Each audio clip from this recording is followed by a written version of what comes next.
broadcast network, AFTERBUZZ TV. Over 20 million weekly downloads in over 150 countries, and your number one source for after-show entertainment.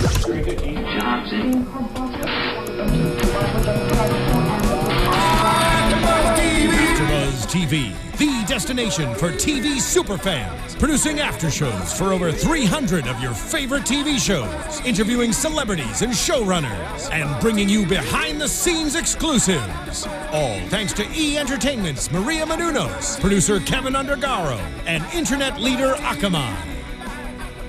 Now, let the buzz begin! Welcome back, AfterBuzzers. We are here doing the Salem AfterBuzz TV After Show. I'm your host, Marisa Serafini. Joining me, I have Bobby DeMuro. What's going on, Marisa? How are you? I'm good. How are you, Bobby? Exhausted, a little frustrated because it's Salem night. Although they weren't too bad today. This was not a bad episode. No, it actually wasn't. Yeah. We are here doing episode Till Death Do Us Part. Was there any death in this episode other than the two guys that died in the forest? And the guy who got lit on fire, but none of the important guys. No. Or girls. Not yet. Yeah. Not yet. We'll get there. Okay. But welcome back, everybody. Thank you all for listening and commenting. But before we actually delve into this episode, we just want to take a quick moment to let you guys know. Please go to podcast1.com. Just fill out, the very important listener survey. It allows us to know how well we're doing, how well you love the show, how well you love AfterBuzz in general. So just go over there, podcast1.com. We love it, and keep sending your tweets, comments, everything about the show. And it only takes a few minutes of your time. It really helps us out here at AfterBuzz, and just hearing back from you, any feedback, you get is those, very appreciated. If people give feedback, you get those frickin' Salem hosts off the air. All they do is complain about the show. Seriously. I wouldn't say that. We actually got a nice comment on iTunes. So, Sci-Fi Tareen gave us a nice 5-star comment on iTunes. He said, Bobby and Marisa are on fleek. I love that. That's amazing. Fleek. On That's fleek. Nice. That's the more updated version of on point. But he says, or she says, Bobby and Marisa are great hosts. The dichotomy of enthusiasm and frustration they have for Salem is just as entertaining as the show. I hope they are able to line up more guests because I really enjoy them as well. So do we. Anyone who likes watching Salem will definitely like this podcast. Very nice. I like how they talked about the frustration because I feel like we're just being real on here. Yes. Like, when it sucks, man, it sucks. Like, you got to call out stuff that sucks. You have to.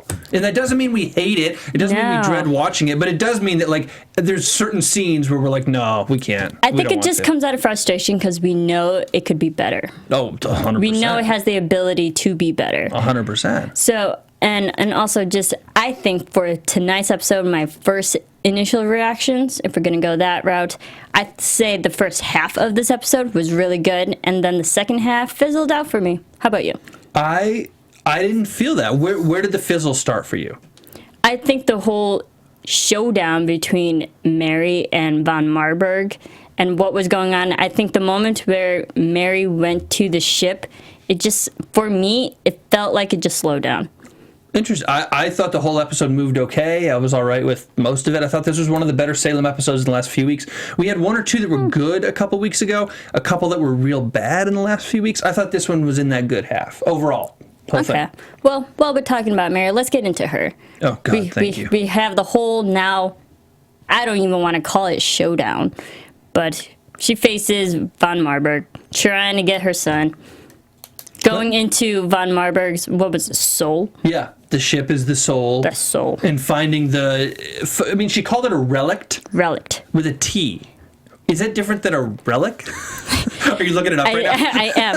A thing that has survived from an earlier period of primitive form. Oh, so okay. it's a tangible object. Okay. Well, so is a relic, but yeah, it sounds like the same definition of relic. But now there's a legit definition to it. It's a thing that has survived. Okay, that's just weird because So how long has von Marburg been alive? Well, and the thing didn't survive. This is what drove me crazy about this a little bit. Actually, this was one thing that I noticed about this episode. Von Marburg was talking about the Crusades and the Inquisition, correct? Yes. So she's been alive for, a couple centuries at least. Long time. Mary is new to witchcraft, and when I say new to witchcraft, in the scheme of witchcraft in the centuries that von Marburg has been alive, and apparently the centuries that Magistrate Hale had been a witch. Yes. Mary's been a witch for about 8.5 seconds. And she's the one... In von Marburg's timeline, yes. Exactly. And she's the one, Mary is the one to open up the grand rite. And so it almost did a disservice to the basic premise of the show to learn how long von Marburg has been a witch. Because I'm looking at Mary now and I'm like, rookie, you don't know what the hell you're doing. Well, and we knew that. We knew Mary's been playing. We knew Mary's, lost for a long time. And Countess always says it every time she interacts with Mary. It's like, you don't know what you're in for. I'm way more powerful than you are. But yada, da, da, da. But does it do a disservice to the show to be like, Mary is such a newcomer? She's been a witch for literally like 8 seconds. In a way, a disservice only because they're wasting our time constantly repeating themselves in thousands of different ways. Yeah. It's the same thing over and over again, just different ways. And why now? Why Mary? Because I know why Mary, because we have the damn show Salem, but why Mary in the witch realm? Because Mary is not the best witch. She's proven it time and again. I mean, she's powerful, she's cunning, whatever, but she's also struggled to form alliances. Who knows what the hell happened to Tituba? Yeah, but I think it's just also Countess's frustrations with Mary, because we know Countess did it the first time, and she failed miserably at that, but now Mary is in charge of the second time, and Mary's not doing anything with it. And Countess is like, girl, get off your ass, let's do it. Pretty much. The Cliff Notes version. I just feel like my eyes almost like glaze over starting to think about this stuff because I'm racking my brain to go back to season 1. We've heard, Mary is powerful. Multiple people have said that. In the know, multiple witches have said that, and I get it, but like, it's almost like we haven't been sold that she's powerful, and yet we're still being forced to believe it. Mary's a newcomer. She's been a witch for a couple of years. Oh, but she's going to do the grand rite. She's the one. And I'm sitting here looking back to the first season and looking really big picture, and I'm like, well, wait a second. Why is Mary the one? Mm-hmm. Mary hasn't, she's average. Well, she's the one that has more motivation to do it. But why? That is the question. Well, I mean, really, why? I think it's more so it might be herself just trying to prove to society and what the Essex witches always thought of her, that she wasn't as powerful. I guess it's just... And maybe it's just a selfish way that she's trying to prove, no, I am. Look at me do this. But yet I haven't done it. It's taken me 2 seasons. And maybe I am way off base, and if I am, let me know, kind of respectfully. You can call me names, but like, let's be real. But the name. Maybe I'm way off base, but that is the central premise to the show. The Grand Rite is the central driving force for these 2 seasons now. Oh goodness, so frustrating. Something about it still doesn't connect. I understand the rules. I'm not talking about that. I mean the more esoteric storyline. Like, something about this Grand Rite, I don't know if I've ever been convinced by it, and I think that is why I'm so frustrated with the show, because I've never been sold on, like, Mary's the one who starts the Grand Rite because she has to and has this burning reason. She's Johnny-come-lately with witches. She's the rookie. She's been a witch for 8 damn seconds. Am I wrong? No, you're very right. And now you mentioning this is making me just try to think back in season 1. Why did she even start it? But why does she even want to still keep doing it?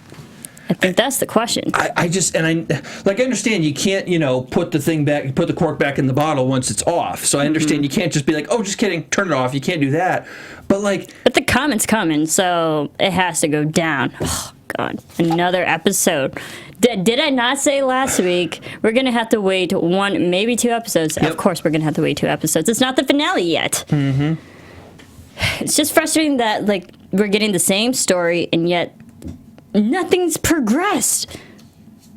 This show is real campy in season 1. Oh, it's so campy. And that's awesome. But I think that's why we love it, because of its campiness. Tons of campy shows can succeed. And kitschy. Tons of them, in a very different way. A show like Arrested Development. Weird niche shows. Never watched that show. But that was, it's different than witches. It's comedy. But weird, quote-unquote non-traditional shows, a little, whether it's supernatural or weird humor or whatever you might have. There's a lot of shows that can succeed like that. But season 2... I don't know if it doubled down on the campiness and that doesn't work. I don't know if it went way the hell out the window with supernatural like it did in some of these sex scenes the other day, a couple weeks ago. Whatever it is, I'm like, what the hell happened to this show? Really, what the hell happened to this show? My thing is, I don't know what direction they're going with this show. I don't think they do. I think it's the problem because maybe they don't know if they're even going to get a season 3 to say if they should keep more stories going or if they should introduce new stories for season 3 or if they're just trying to literally tie up everything. That could be, and a lot of shows deal with that. If you don't know, because you film and write these things so far in advance. We still haven't heard any mention of a season 3 as of yet. Yeah, if you don't know, you gotta, But I think that's the problem. They have so many stories going on right now, they don't know where they're going. They're literally in limbo. Which, it's unfortunate just for storytelling, and it's frustrating. I don't know what the hell happened. Maybe I'm just an old miser who hates the world, but I feel like some of my criticisms are legitimate. I feel like this show's gone off the rails a little bit, and not ridiculousness. I know the sex scene with Wainwright and the stars and stuff, that was jumping the shark. That was crazy. Totally. But besides that, this has gone off the rails in a more esoteric is the best word, in a more esoteric sense. Like, I can't say what it was, but there's such a change between season 1 and season 2. It has everything to do with Tituba being not particularly intriguing at all of a character. And we didn't have her tonight, and I realized after we finished the episode that she wasn't even, which is really sad for a character to notice that she wasn't even there. And it has everything to do with John Alden appearing for 10 seconds in about 5 straight episodes. Thankfully tonight he's within the first couple minutes. And John Alden needs to take a shower. Seriously. I mean, he's been in the woods dude, I know he's been in the woods, but he's had time to take a bath. But hygiene's a big thing of mine. It's so like, he just needs to take a bath. It's 1692. But you see a bunch of baths going on in every single episode. He should just take one. All right. Fair enough. Little John even got a frickin' bath. Yeah, Little John did get a frickin' bath. Okay, but going back to Mary, I don't want to just start our whole show just out of all of our frustrations. But that's a legitimate question. I want to hear from people about that, because if I'm off base, let me know. Are you with us? Are you just as frustrated as we are? Let us know. Yeah. Okay. With Mary and this whole somewhat of a showdown with Countess, did you like how they executed this? I personally thought it was somewhat anticlimactic. Are we talking about the whispers at the end when they're 30 feet away from each other? But they're whispering, "I will get you. No, I will get you." That's it. I didn't see it, though, man's whispers. I saw it as general conversation. But they were talking so low. They were feet away from each other in the woods. There's stuff going on, and they're both like, "I will get you. Oh, no, I will get you." I think it was just power play, get into each other's heads. I'm stronger than you. No, I'm stronger than you. It was just they both, I don't know, it was a weird decision. But, I don't know if I saw it as anticlimactic. I guess you could make that argument a little bit. I think it was just nothing happened. Oh, yeah, really. For sure. I liked how Mary has nothing to lose anymore, and finally she realizes that. It's been that way for a while, but now maybe because John Jr. is so central to her, which, by the way, is another storyline I'm having trouble buying, that he is so central to her, because he just came up on the scene 2 seconds ago. But because he's so central to her, she has nothing to lose once he is gone, and so she's like, "Your relict, your ship, my life, my boy. F it all. I need my kid, and if I don't, kill me." I'm like, okay, now we can go somewhere. I'm very prepared to die. Yeah. Yeah. Do you think they would actually kill Mary? Being a lead character in the show, being the lead, do you think they would actually kill her? Depending on how they did it, it could be the greatest decision this show has ever made. The only way a show like this redeems itself at this point, not necessarily for another season or whatever, but just to wrap things up, is to do something insane. Go so far over the top with something, and it has to make sense in the storyline. John can't turn out to be a computer genius from the year 2300 who's gone back in time. That would be bad. But that would be interesting. That would be terrible. Shoot. We're talking about time periods. Why not? But that was a crazy prediction that shouldn't happen. I mean, we've already gone off the rails once. If they killed Mary, or somebody like that, we're speculating, but if they killed Mary, I'd be like, you know what? I'm with it. All right. I'm with it.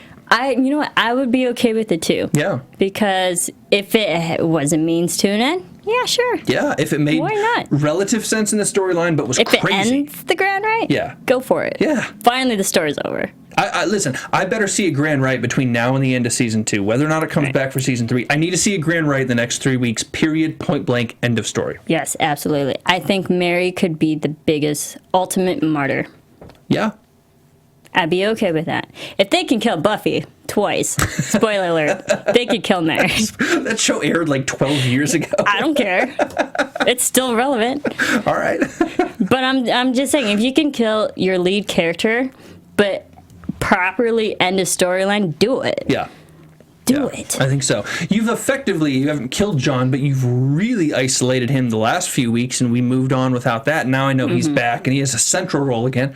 But if you can do that with him, why can't you go the next step with him or somebody else? Yeah. Did you like the fact that older John, actually had something to do? In fact, he came in last minute, swept up little John. Listen, and not only that, he swept up Cotton. He saved Cotton's life 4 minutes in. So this 4 is a minutes guy, in, and I'm like, wait a second, and we paused it to look at how many minutes into the show he was. But this is like, wait a second, this is a guy, this is a lead, a star. This is your lead man, your leading man, and oh my God, he's doing leading man things within 4 minutes. This is the way it should be. Sorry. No, don't be sorry, because it's true. That was awesome when he swept up Cotton, and then the two of them kind of got back. Not quite the bromance, but it's close. I think we're getting there. I shouted out to you. It's like, you got your bromance back. We did, not just me, man. Commenters all over. We want the Cotton John bromance. But I think it's not just those two, but we're getting Cotton John and Mary back. The whole gang's back together. Yeah, it's like the Blues Brothers movie, man. Yeah. They're getting the band back together. Band back together. Such a good movie. Yes, but everyone, I think it's for storytelling. They're getting all the main characters who we kind of fell in love with when they were together the first season. Yeah. Get them back together in the second season, then it's going to go down. Isaac's back. Because that's the only way to do it. Isaac's back. Isaac is back. Poor Isaac. Poor Isaac. Here's the thing, and not to harp on the way this season ends, but I think it's important because this season, we can see it all wrapping up. Not just the Grand Right, but all the main characters are back now. John's back. Tituba, you can leave her. I'm sorry. I don't care. Done. But she's coming back. But John's back. Cotton's here to stay. Him and Anne get married. We'll talk about that in a second. But are they wrapping up for a huge season 2 finale, or, God, I hope this doesn't happen, are they going to leave us on another cliffhanger? Because at the time they produced these, maybe they thought they were going to get a third season, whatever it is. My thing is, if they left us on a cliffhanger for season 3, what would it be? Would it be the aftermath of the Grand Right if they executed it? Would it be a whole nother villain coming into the Salem? Well, what would it be? If they left us on a cliffhanger and got a season 3, I think another villain would be a good idea. They need to introduce a character. Anyways, you can't go with Von Marburg for another season, because if you get to the Grand Right or whatever it is to the next season, you will have vanquished Von Marburg. She'll have to go one way or the other. So it'd have to be another character or villain. I hope it wraps up. I want to see a resolution of some kind, whatever it is. I just want to see something. Resolution for who? Everybody. I want if I'm writing it, Tituba dies. That would have happened about 7 episodes ago. Yes. And back in season 1 when they tortured her, they should have killed her. Absolutely. And everybody else wraps up. I can see it coming. There's 3 weeks left or whatever, and my biggest fear is it's not going to wrap up. Yeah, same here. Okay. Let's get into Mary and Sebastian. What do we think of Sebastian's interaction tonight? And he is quite the devil. He's such an a-hole. It's just another backstabber in a world of backstabbers, right? Yeah. And we've been exposed to Sebastian, the character, before because he backstabbed and did much worse to Wainwright when he pushed him in the damn crags. So we know Sebastian is kind of capable of this stuff, and he doesn't give a damn. And he's so loyal to Von Marburg. Do you think so? Because now I'm seeing more frustration between Sebastian and Von Marburg. I am too, but I think at this point still he's loyal to her because... blind loyalty. Yeah, and not that she hasn't given him a reason not to be, because he is frustrated with her, but who's she going to replace in his world? If he can't go out on his own, because at this point he can't go out with Mary, now seeing what's happened to Mary, what he's done to Mary with the fornication charge with Hawthorne, he's not going Team Mary. So who's he going to go to? He's not going to Cotton and John because those guys are trying to kill him. So it's like, well, where would you have Sebastian go? But Sebastian, calling out Mary for fornication, do you think that was for Von Marburg? I think that was more so selfish reasons on his own part. Like, he's taking Mary down on his own accord. Not Von Marburg. It could be. That's interesting. I see Sebastian having a lot of authority complexes going on. Oh, for sure. Right now. 100%. Totally. 100%. It's whole power struggle. He's trying. Mary's always saying he's more powerful than he is, more powerful witch. Yeah, we know that. And then Countess always condescending him in ways. So he has like different forces against him, always saying he's this, he's that, and I think it's for selfish reasons. And it might be an early prediction, but he's going against Marburg. He's turning on him. I'm with you on that. Do you think he strikes out on his own then? He doesn't have an ally.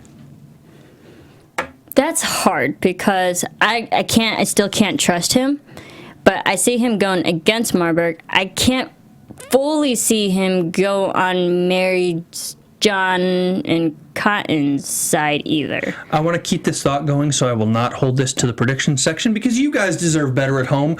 I think Sebastian and Mercy, remember her, will link up. She wasn't in tonight's episode either. She wasn't in tonight's episodes either. Shoot, I forgot that. Mercy and Sebastian both, well, especially Mercy, but in Sebastian they're now the two wild cards. They're wild cards, and they look like not loners, but like they could go out alone. And I think it's only a matter of time until they find each other because Mercy's been working with Von Marburg too. And maybe the two of them get together, and you have another faction here of these younger, physically younger. I don't know how young they are as well. Mercy's a young witch. Mercy's so I don't know how young Sebastian is as a witch, but these physically younger people who maybe they link up. You've got the Mary faction, you've got the Von Marburg faction, you've got kind of a whole, smorgasbord of crap.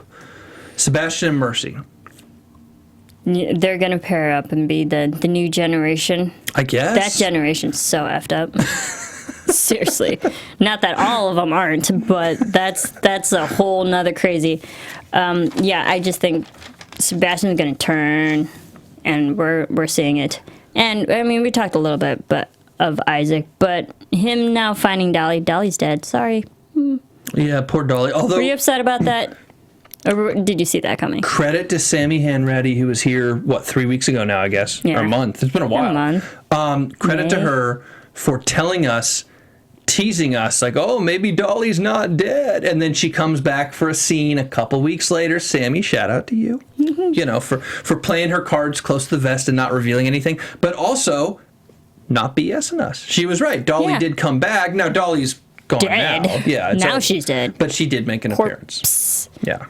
It was just really sad how they showed Dolly that she just died with the other girls in her own blood. But that's another relationship that I never got, and we talked to Sammy about it when she was here. I never have been convinced of the Isaac and Dolly love. Only, love in the sense that Isaac is such a sweet guy. He loves everybody. He really does. He's really trusting. He's really caring. Even with Mary, still he struggles with that. And he knows what Mary is now. Yeah, and even I got to give it to Mary saying, no, go, Isaac, run. Leave this place. Yep. She should have. And this guy, I was never convinced of the relationship. And when I look at this scene today, I look at Isaac and Dolly, and I'm like, why? Yeah. Why? Same here. I never got convinced of this thing. I think it was a relationship of convenience. But they never even sold the convenience. That's the thing. It was just like Dolly was observing Mercy working with Isaac, and then all of a sudden they're like in love, and I'm like, wait. And even Isaac said tonight, my love. Like, no, she's not your love. And I know he's really simple. I know part of the thing is I'm saying this nicely, he's a simple guy. Very simple. Right? So that's part of the thing that maybe he falls quickly, not in love, but he's just very trusting. But even so, trusting it. For sure. But this idea of love with him, I'm like, It's skewed. I'm not buying it at all. That's another thing I'm not buying. If you had time, if you had an hour, I could write down every storyline in this show that I don't buy. Yeah. The only love I buy is John Sr. and Mary, because that was established from the start. I got that. Well, how about Ann and Cotton? Oh, dude, but that's crazy. You know what? Ann and Cotton, we shouldn't buy Ann and Cotton. We shouldn't, but we do.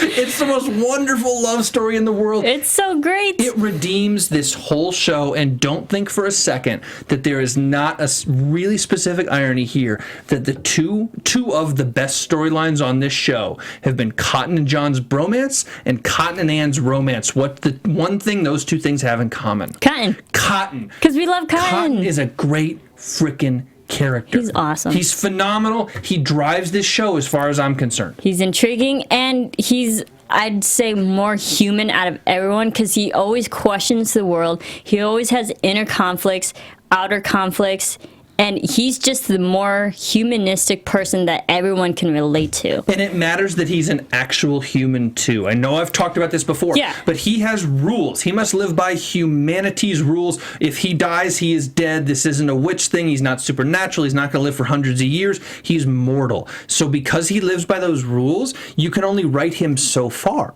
And when you do, his stuff has to be believable. And it is. And then when weird stuff happens, like he gets a spell put on him to fall in love with Anne, well, that's a little weird, but in this realm, I'll believe it. And then the love is so adorable. It's so cute. And did you like they got married? I loved it. The look of the greatest reaction shot in this entire show was when he was leaving Anne right after the marriage, saying, I hope I'll be back, or whatever he said, and her crying. Tamsin Merchant crying, that really tight-in shot on her, and I can't remember what she said, if she said I love you or said his name or something, and she was trying to smile and trying not to cry. Just phenomenal acting. When you're an actor, you try not to cry. That's what it is, because normal people don't cry. Normal people try not to cry. So the bad actors just bawl their eyes out. The good actors try to hold it in, and it comes out anyways. That's what she was doing. She was trying not to cry. She tried to smile because she loves him, and the tears are coming down. And I'm like, dude, I'm right there. That's awesome, phenomenal. Awesome acting on her part. I was smitten in a way just watching this. 100%. Like, yes, because we both love it. And then they mentioned the line almost immediately after. Mary said, okay, congratulations, your spell worked. And I'm like, oh, crap. It was under a spell. What do you think is going to happen when Cotton figures out this was all a spell? Was it real love? Was it not? Here's the deal.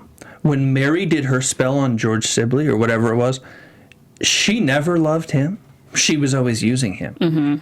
It's not whether Cotton loves Anne. Guys, Anne loves Cotton. Anne loves Cotton. Anne loves him. That's very true. And so when the spell wears off, one of two things is going to happen. Cotton's going to freak the hell out. Break her heart. And try to leave and break her heart. Or he will learn to love her, or something will happen, and they'll find a way to stay together, a witch and a human. He'll get over it. But she got in. She had feelings when she shouldn't have. Ideally, with these spells, you want to use these people for a specific reason, and she was supposed to. Dude, she loves him. Yeah, she loves him hard. I want to see that reception. The wedding reception. The wedding reception. Who do you think is invited? John. Yeah, and maybe Mary? Question mark. Maybe Mary. But what did they do at receptions? They dance. Bobby. Do you dance? That was an incredible transition. I tried. And with that, I don't dance like you do, but the reason we're mentioning it, guys, we have something really cool and exciting for you at home. This is serious. This is actually a cool thing. It is called Dance Battle America. It is ABC's newest competition special. I think you've heard of ABC. I think you've also heard of Maria Menounos. Yeah. Founder of AFTERBUZZ, host on E! Or how about Julianne Hough from Dancing with the Stars? She's fantastic. Here's the deal. So super sweet. There's a new ABC special. It is called Dance Battle America. The past couple of years over the holiday seasons, if you're new to AFTERBUZZ, maybe you're not familiar with what AFTERBUZZ does besides things like Salem, Julianne and Maria did these dance battles, and they were on like Twitter and YouTube and all this stuff. Instagram. It started on Instagram. And you danced in these things. I was part of the original, and I still dance in them. And they're like marathons, essentially. In a way, yeah. And they're these dance battles and stuff. Every big holiday. Yeah. We dish them out. We'd be awesome. So Marisa Serafini, the one celebrity involved. No. But no, people like Kate Hudson, Amber Riley. I know you're... Who else? Kurt Russell has been part of them. Wow. Cara Delevingne has like big names. Derek Huff. I mean, God, we have to get all the Dancing with the Stars people in this. That's kind of cool. So this blew up. So the last couple of years, the last couple of holiday seasons, this has blown up to the point where ABC is now doing a special Dance Battle America. You guys at home can now get involved. This is the reason why you're telling you on this show right now. Go to dancebattleamericacasting.com for more information. You can submit a video, essentially a video audition pretty much. If you get submitted, if you get chosen, you can come to LA and compete on the show. That's pretty damn cool. It's awesome. And they're super, super fun. It's just an amazing time to have fun with friends, family, and even have the opportunity to maybe be on national television. Hey man, ABC Network TV, it's legit. So Dance Battle awesome. America, dancebattleamericacasting.com. Also, social media, Twitter, Instagram, all that stuff. Hashtag Dance Battle ABC. Yeah, I'd love to see all your dances. What's your move? My move? Oh, too many. Oh, excuse me. I can't pick just one. You're going to have to watch all the Dance Battle Wars videos that I've done in the past. Humble Marisa over here. Excuse me, guys. Just too saying. many. Didn't know too many was a move. Just look it up. Just look it up. All right.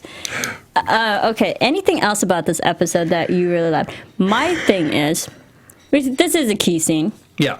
The very end, where we had the whole exorcism going down with Little John Jr. John Jr. What was that?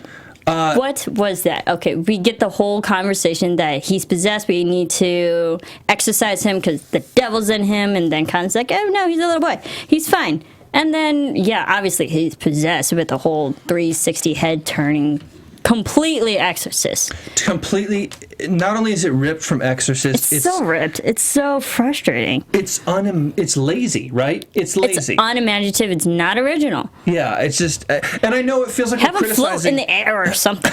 Shoot. And I know it feels like we're criticizing both sides against the middle with this, because on one side they do that original sex scene in The Stars. We criticize the hell out of that. Mm-hmm. On the other side, they do the ripped exorcism head turn. We criticize the hell out of that. But both those extremes are examples. Either extreme sucked. They sucked. They really sucked. Yeah. And like, we knew John Jr. was possessed. He's always been possessed. I hate this frickin' kid. Kill him. Just kill him. Just kill him. I'm done with this frickin' kid. If it were my way... But he's the sacrifice to the ground and right, so he has to stick around. Listen, if it were my way, here's how it goes down. John kills John Jr., then John kills Mary, then John kills Von Marburg, whatever, who cares about her. Then John, Cotton, and Anne get an apartment in the city. They call it Two Guys, a Girl, and a Pizza Place, and they have a spinoff. That was already a sitcom. Right. Interesting. No good? What's the sitcom is that? It was called Two Guys, a Girl, and a Pizza Place. It was about two dudes and a girl who had a pizza place in a city. It was like a TGIF sitcom. And how long did that last? Like a season or two. Yeah. Like this. That's why. Okay, no, I was just upset because it was too predictable. I wasn't surprised at the end. But I was more disturbed by the whole Von Marburg and John Jr. The kiss? The kiss. Yeah. And the bathtub scene at the beginning of the episode. And everything. Just everything. It's just another situation where the mother kisses the son, but they're not mother and son. This more like head witch to little witch. I don't even know what to call it. That's the thing. I don't even know what to call it. Basically, if I can wrap this up in a bow, what we want is less crap and more Cotton and Anne. Yes. Yeah. Yes. And you and me, when they were talking, they were getting some proposal, we were like, just get it on. Oh, dude, yeah, totally. It was like the sexual tension was through the roof. Just get it on. In real life, not that imaginary dream sex, whatever. Yeah, no, that it's Anne just like, take me on the table right now. Yeah, for sure. Because we know Cotton's down. Gloriana, y'all. Cotton is down. Mm-hmm. Cotton is down. Literally. Literally. You did it this week. Not me. All right. Overall, there was one moment where they said the line, have your cake and eat it too. Yes. And we both questioned, was that line phrase used back during that time? And Bobby, you had some interesting things to say about that. It was. Okay, so this have your cake and eat it too, what scene was it in again? It was right after Sebastian talking to Mary and all that. So that happiness, cleave, heed, and all that. So I think we got them conflated because we thought that Marie Antoinette's Let Them Eat Cake was in the 1770s or something, 1780s. Yeah. It was the French Revolution. It was 1780s. But Have Your Cake and Eat It Too dated back to what, 1538? 1538. So this was... by Thomas, Duke of Norfolk. So we were going to clown on them for getting it wrong, but they got it right. It was a phrase that was recognized. Again, I don't know I think they lucked out, honestly. I don't know I think they originally wrote that line, and then fortunately, it did... happened to be before that time. I'm real doubtful that would have been a colloquialism, that common to be in the New World in 1692. Some of the stuff they say is a little bizarre, and that was one of them that kind of gets your ear up, and you're like, did I hear that? Yeah. Really? One character I want to talk about that we didn't real quick, Hawthorne. Creeper. Hawthorne. Go away. Seriously. Dude. Literally ruining her and popping her happy bubble. Just horny. He's horny as hell. He is. She just got married. Or, no, it was before they got married, and he went into Anne's house saying how asshole of him, saying that Cotton was dead when we know he wasn't. It felt very Romeo and Juliet to me. Should Cotton have punched Hawthorne and or killed him? Yeah. I was saying Cotton just storm into the house, clock him out, give him, just knock the crap out of him. You're kind of scaring me. Well, that's what it should have happened. Cotton, fight for your woman. No, he did fight. He fought with his mind instead of his fist. Hawthorne proved himself to be a sniveling little, bitch. And he Can't just say it. This is a mature show. This is a mature show. Hawthorne proved to be a little bitch, okay? Yeah. He did. He's a wimp. We knew he was a wimp. Yeah, because he's human. Well, yeah, Which is sad. I mean, we love Cotton because he's also human, but he's also... Hawthorne is the other human that doesn't... His only power is his legit seat of authority at the town. That's it. He has the law backing him. He doesn't have anything else backing him. Mm-hmm. And now he has nobody backing him because I assume Von Marburg's going to do something terrible to him when he's in there kissing her feet.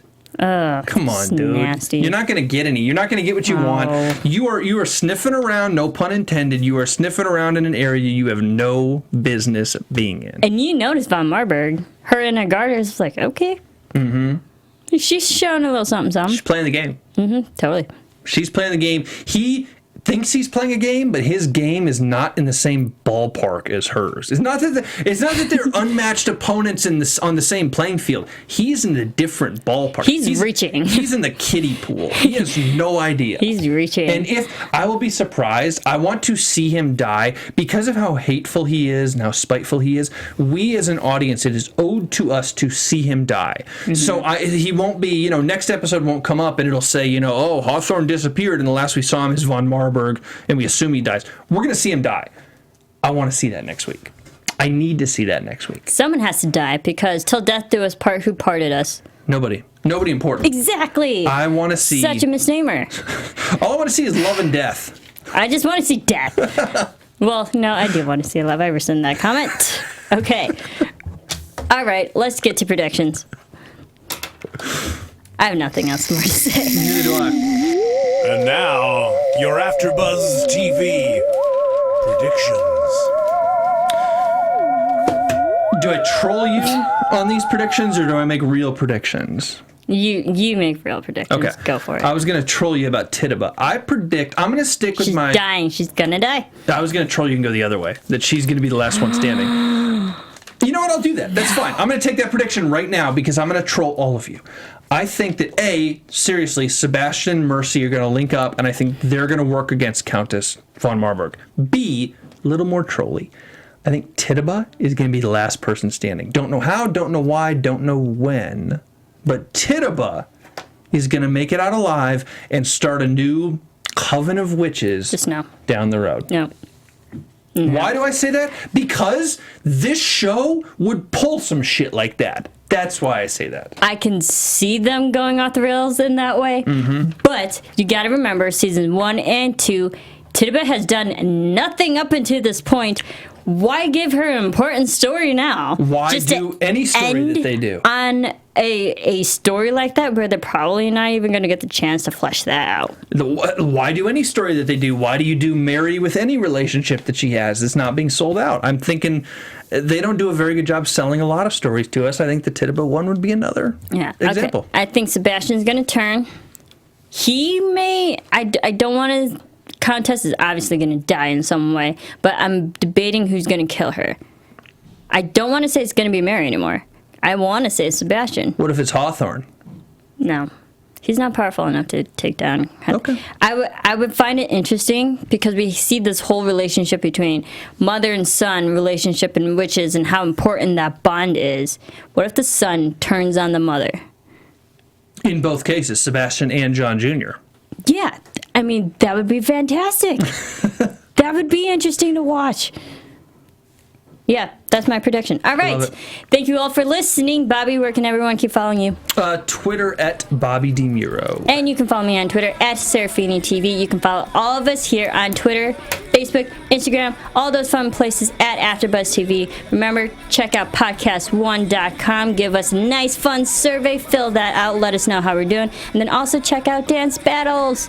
It's going to be awesome. That will be awesome. I'm really excited for that. Thank you all for listening. We will see you next week. From executive producers Maria Menounos, Kevin Undergaro, Phil Svitek, and the entire AfterBuzz TV staff, we would like to thank you for listening to the AfterBuzz TV network. To watch or listen to other after shows and post comments or questions, be sure to visit AfterBuzzTV.com. I'm Sir Richard Wentworth, and this has been a presentation of AfterBuzz TV. Buzz you later. The views expressed herein are those of the hosts only and do not necessarily reflect the views of AfterBuzz TV or its owners or principals.